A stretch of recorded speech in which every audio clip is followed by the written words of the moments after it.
Lənkəran şəhərinin qəsəbələrində və şəxs təsərrüfatlarda saxlanılan xırda və iri buynuzlu malqaranın peyvəndlənməsinə başlanılıb. Gücləndirilmiş iş rejiminə keçən Baytarlıq İdarəsi lazımi dərman preparatları ilə təmin olunub. İdarənin nümayəndələri bütün təsərrüfatlarda olaraq iri buynuzlu malqaraya dabaq, xırda buynuzlularda isə bruselezə qarşı vaksin vurulub.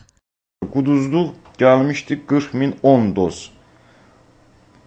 12-ci ildə bəli, bu quduzluqdur, Rabikan vaksinidir. Qarayara gəlmişdir 60.000 doz.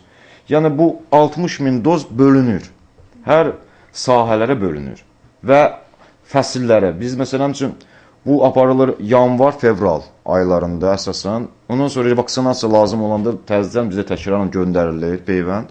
Biz onu vururuq. İdarə rəisi bildirdi ki, sakinlər məntəqə həkimi ilə mütəmadi əlaqə saxlamalıdır. Mövsüm ərzində malqaralara peyvənd vurmağı unutmaq olmaz. Bəzi hallarda heyvanların kütləvi tələf olması peyvəndin vaxtında vurulmaması nəticəsində baş verir. Oktyabr ayında dabaq xəstəliyinə qarşı rayon ərazisində peyvəndləmə aparılıb. Hazırda isə qara yara xəstəliyinə qarşı peyvəndləmə işi davam edir. Reyd olunacaq. Qanun çərçivəsindən olacaq, hökmən olmalıdır. Yəni biz buna nəzarəti gücləndirməliyik. Bundan sonra da gücləndirməliyik. Yəni, əsasən biz yoxlayıcı vaksinlər satılmasın. Vaksin qəti qadağandır. Yəni, şərait uyğun.